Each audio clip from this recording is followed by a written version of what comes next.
Let's the project. Welcome back, time to Newcomers Alike to 999. Last episode we finished the nautical room, which was not nearly as hard as I figured it was. Don't know, I've been through it twice, and for some reason this time it was easy, because I figured out what the crap to do. In this episode we're going to go through this next door that we just opened. Good work! It seems you were successful. Well done, Junpei. Hey! Clover! What? Look! We unlocked the door! Now we can get out of this room. Oh. Let's go then. Clover.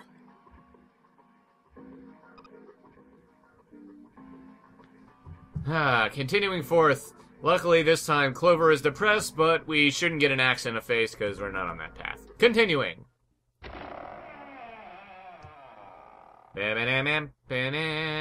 Puppy power!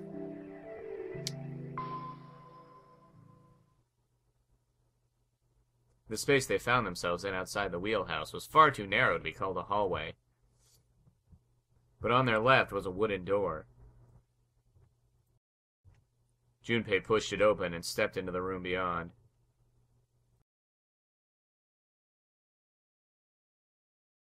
It was full of all manner of turn-of-the-century electronic equipment.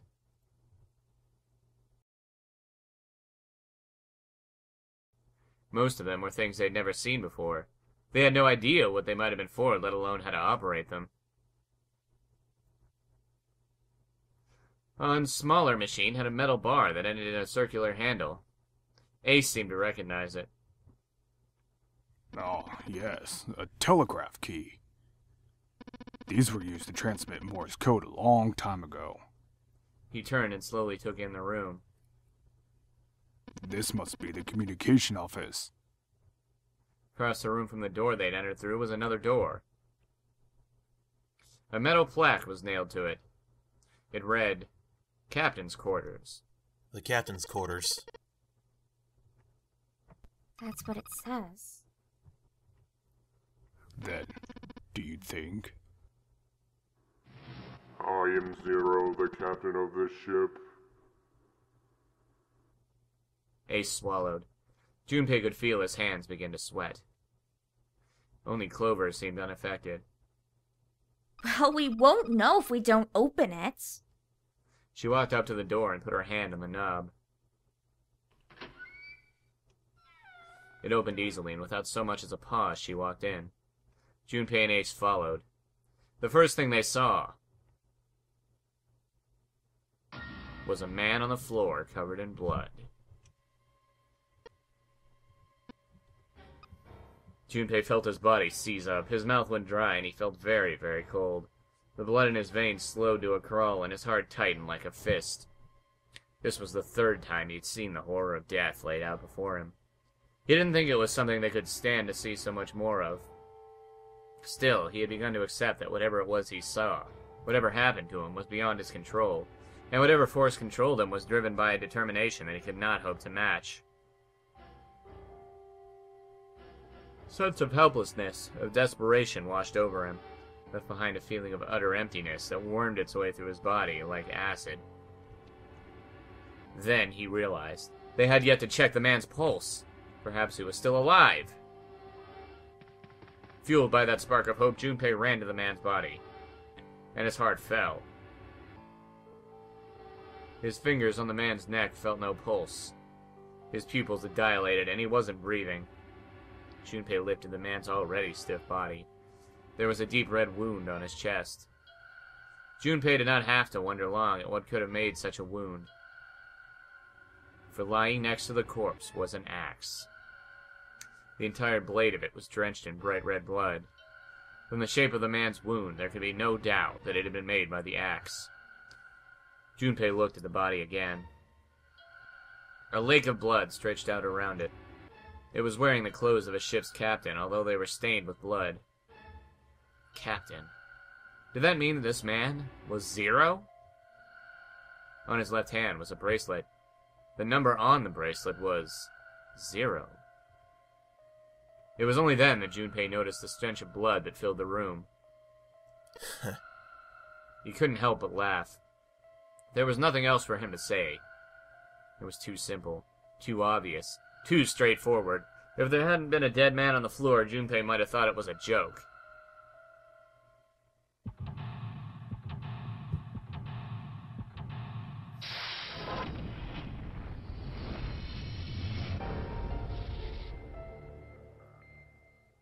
And with that dude lying on the floor, I guess it's time to investigate, shall we? Alright, what should we investigate first? How about these? There's a bunch of weird buttons on here. They probably switch what you see on the screens. Do you know how to work this thing? Why don't we just press one of these? Like this one! Well, I guess it does change the... What the hell is this? Zero, huh? Okay. Junpei snorted with grim humor for the second time since he'd come into the room. The 4 screens along the bottom had a single letter each, spelling out 0. Junpei felt as though he was being mocked. The real villain was somewhere, laughing at him. What do you think? He turned to Clover, who was standing next to him. Her voice was almost too low to hear. Nothing. It seemed that she cared about little. Of course, Junpei could hardly blame her. Given the strain she was surely under, Junpei was somewhat surprised she had responded at all. Still, he had to ask. He gestured toward the corpse. What about him? Do you think that's really 0? Clover shook her head weakly. There's no way that's him. Didn't I tell you already? 0 is one of us. Yeah, right. Well, even if he wasn't one of us, there's no way this man could be 0. Don't you get it? The letters that spell 0 on the TV screen. The captain's clothes he's got on. And of course, the bracelet with a 0 on it. It's too obvious.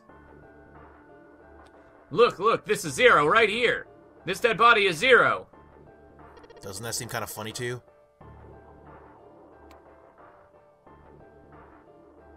You're right. Only an idiot wouldn't see through something like that. No, that's not the point. I'm not trying to make fun of them for thinking a trick like this would work.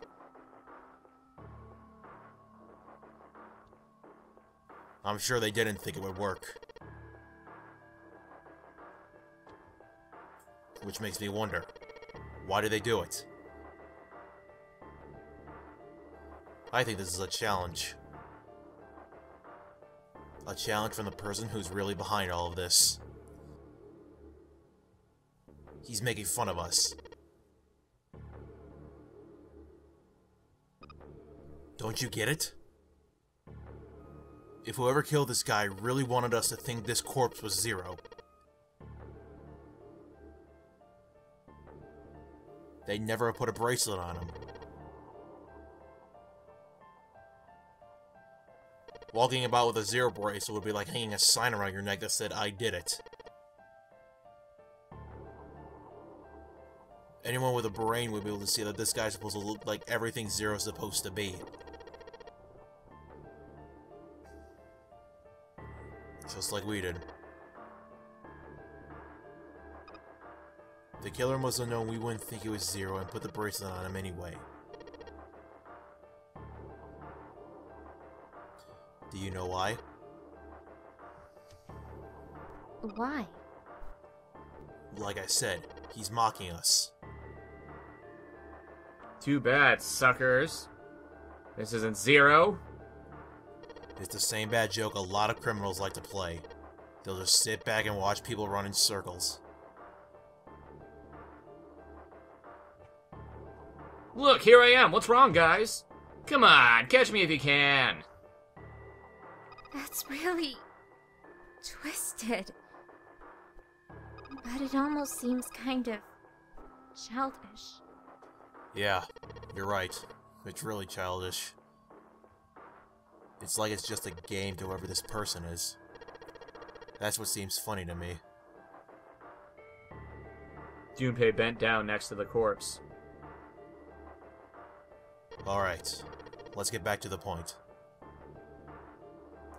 Who killed this man? I don't know. And what's this guy's deal? Who is he? How would I know that? If I knew anything, I would have told you. You have no idea who he is? Why would I? Junpei sat back on his haunches and thought. We should check and see if he's got anything on him that might tell us who he is. Give me a hand here, Clover. What? You've got to flip him over. How else are we going to search his pockets? Clover didn't move. Junpei had no choice but to move the body on his own. He grabbed hold of an area now completely covered in blood and shoved. It took a moment, but eventually Junpei felt the man's bulk begin to shift. But just as it did, something fell from the man's left wrist. The bracelet with 0 on the face. Lastly, let us discuss how to remove the bracelets. There are only 2 ways to do so. 1. You escape from the ship. 2. Your heart rate reaches 0. In other words, once the bracelet is taken outside the confines of the ship or detects that its wearer's heartbeat has fallen to 0, it will shut down automatically. Junpei stared at the bracelet. This man. He's dead, isn't he? Huh? No, it's just... I guess I didn't really think about it until right now. If his bracelet's off, that means he's dead. Well, it's pretty obvious that he's dead. You don't really need to look at his bracelet to figure out that he's dead. Yeah. Yeah, I guess you're right. It is pretty obvious. He looks a lot better than the other bodies we've seen, though, you know? I mean, if there wasn't all this blood, he'd almost look like he was still alive.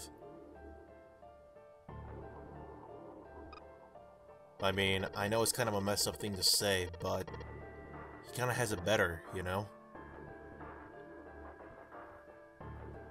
Dying from a bomb going off inside you. I mean, that's just... Some of Snake's bones went right through his skin. I think the explosion must have thrown him against the wall or something. There was a broken bone just sticking out of his left arm. Suddenly, Junpei realized what he was saying. How could he have been so cruel? He clapped his hands over his mouth. But it was already too late. He turned to look at Clover. She was glaring at him furiously. What did you just say? Her words sounded cold.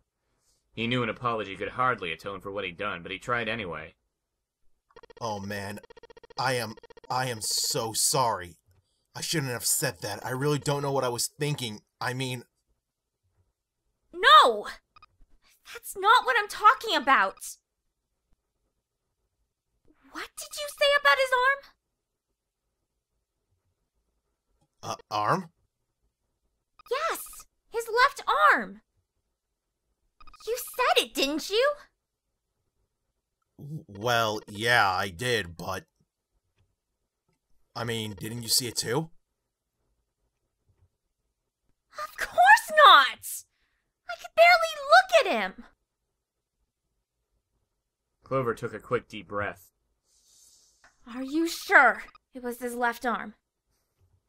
Junpei thought back. Yeah, I'm pretty sure it was. And he had a broken bone, right? What the hell are you getting at here? Just shut up and answer me!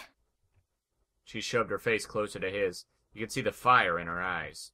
Junpei winced and swallowed. Yeah, he did. It was pretty bad, too. The bone was sticking out of the arm. No sooner were the words out of his mouth than Clover's expression changed. Suddenly she was crying. Junpei wasn't sure what to do. Thank you. It was close to the last thing he had expected to hear. Junpei had no idea what just happened. He didn't think he'd done anything worthy of thanks, and he couldn't understand why she would have chosen that moment to begin crying. So he simply stood there, confused. Thank you, Junpei. She thanked him again, and then something even stranger happened. Clover threw herself into Junpei's surprised arms. Hey! What's going on with you? I'm sorry. It's just... I'm so happy. Why? Body in the shower room. It isn't his. It isn't my brother. Huh?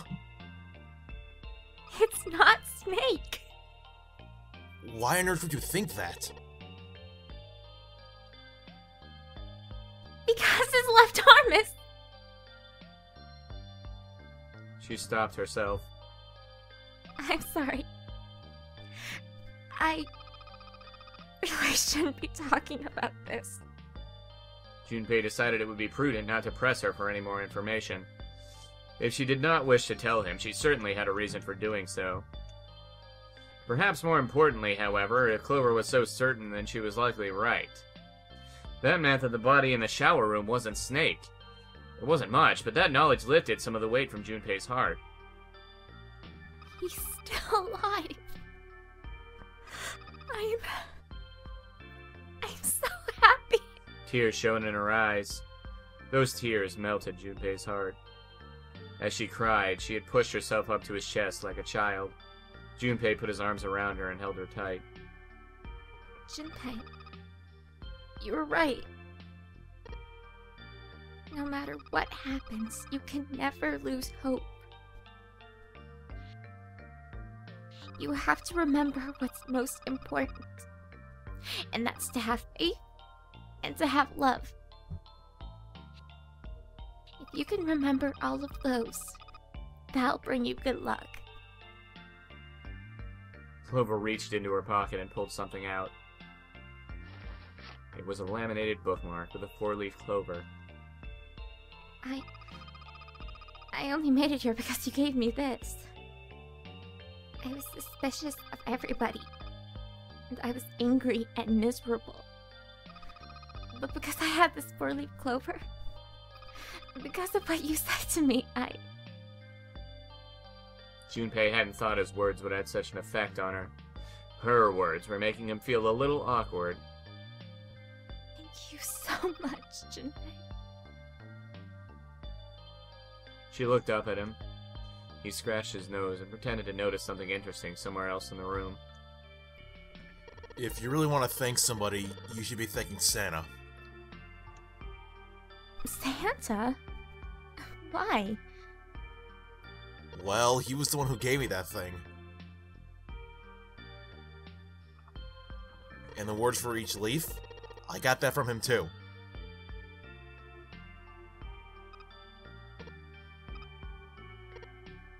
Then suddenly, Clover broke away from Junpei. Huh? He looked confused. He hadn't thought she'd react that poorly. Clover began to pace across the room. 6 steps to the left, 6 steps to the right, another 6 to the left, and then she stopped. Did Santa really tell you those things? Her eyes were serious, but not angry. Yeah, he did. Did I, say something wrong? Oh, no, not at all. In fact, this could be really good news. I think. You think?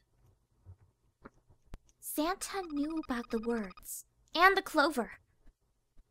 The only people who should know about that are the other subjects. Subjects? The other people who were in the experiment 9 years ago with my brother and me.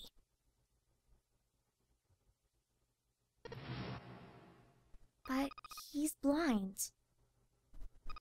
And I was part of the Nevada test group. So neither of us would be able to recognize the faces of the people who were on this boat. Whoa, whoa, whoa, whoa! Time out! Junpei held up his hands. He took a deep breath and let it out. Let's just calm down for a second, okay? Start from the top. Don't start with the end and then jump to the middle. You gotta start at 1, then move to 2, and then 3, and 4, and so on.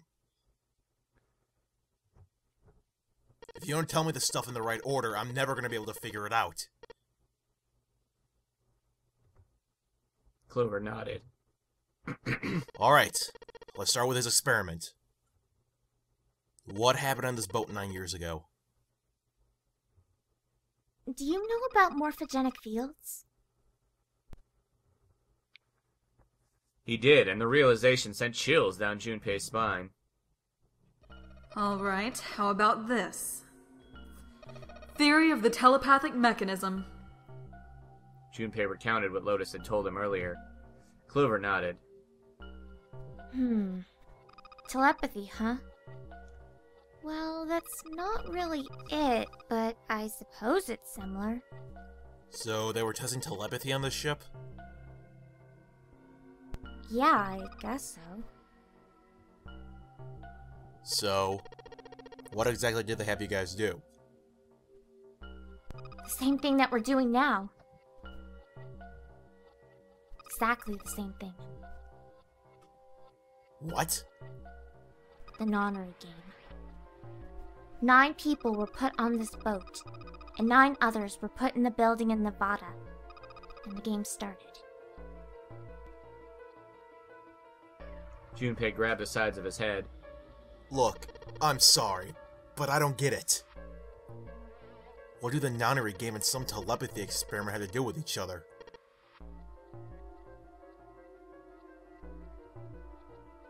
Clover bit her lip.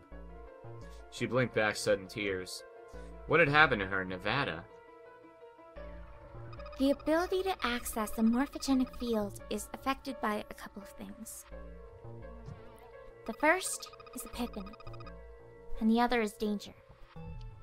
You know how sometimes when you're up against a really tough problem, and then the answer just kinda pops into your head? That's an epiphany. And what you learn from the epiphany can be transmitted with telepathy. When you add danger to that equation, then it gets easier to transmit that information over telepathy. So you're saying the nonary game was supposed to introduce that element of danger? Yeah, but it couldn't be just any old danger. It had to be life and death.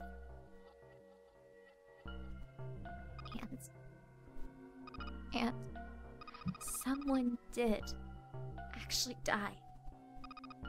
A girl. Junpei felt a sudden grip of despair in his heart. Something deep and distant and powerful squeezed, and for a moment he felt very, very empty and alone. She was on the boat with my brother. I was in Nevada, so I never met her, but I did hear her name. Her name was...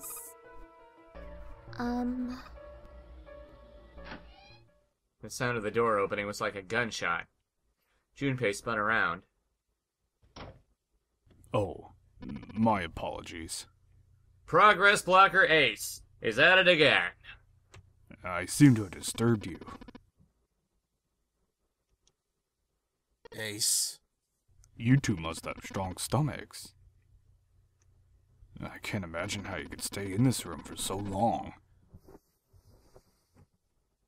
Ace glanced down at the floor, at the corpse covered in blood. At any rate, Junpei, would you be so kind as to come and help me with something?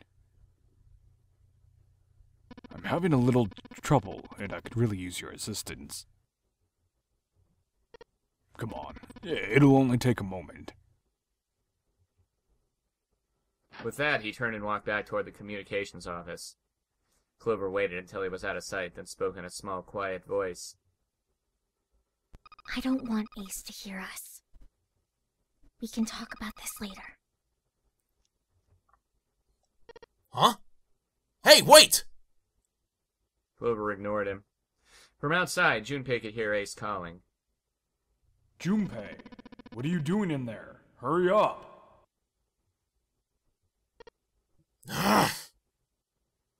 Grumbling to himself, Junpei stomped off toward the communications office. Oh my god. What a cutscene, guys. And Ace is a progress block.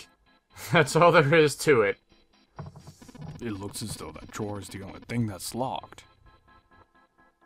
I don't see a keyhole, though. An electrical lock, perhaps? Take a look at the left side of the drawer. Yeah, there's some cables over there.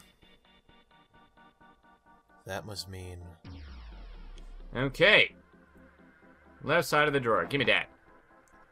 Hey, what is this? It's blank. There's nothing written on it. Got a blank piece of paper. Okay. Interesting.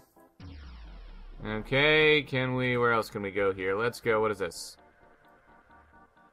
Got some screwdrivers. Okay. And some ink. So let's combine that with this. We can't do that.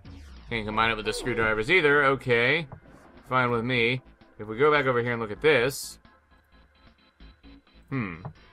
It's a telegraph key. A machine for transmitting Morse code. I tried sending an SOS earlier, but... I doubt that did anything. Zero would never make it that easy. So you think it's broken? No, it works. I'm just not sure it actually transmits anything outside of the ship. That's interesting. I wonder if Ace had a military background, since he knows all this Morse code stuff. Probably did. Telegraph key. Can I place this paper on here? Hey Ace, look! There's a big-ass rat trap over here. I told you, that's a telegraph key. It's a device that transmits messages through Morse code. Okay, so it is. Hey Ace, look! It's a monkey with glasses! How on earth did you arrive at that conclusion? Junpei. Hey Ace, look! It's a model of a steam train! How on earth did you arrive at that conclusion? Because he's Junpei, that's why. Ba-doop boop boo doo doo. That's Junpei. This is a really long cable. The tip is hooked onto one of the desk drawers. Okay. Yes, we know that. What's this? Yada yada yada. Shut up, Ace. Alright, where do we go then? Here? We can go in here. And I don't think there was anything in the drawers. Anything on the chair? No. I don't think we're supposed to be in here right now, so let's go back into that other room. There's another room over here, too. Oh, that's the room we were in, my bad. Blah, blah, blah, blah, blah. Alright, so, I know what we have to do. Don't care, shut up. Okay, it has something to do with this machine over here. So, if we go to... Oh, wait, let's go back to the small screwdrivers. Can we, open anything with those? The drawer won't budge. I think it's got some kind of electronic lock. Okay, electronic lock. Okay, so we can't open that. Was there another drawer that was locked? That's what I'm wondering. No, we checked that already. So it's not that. Can we use the screwdrivers on this?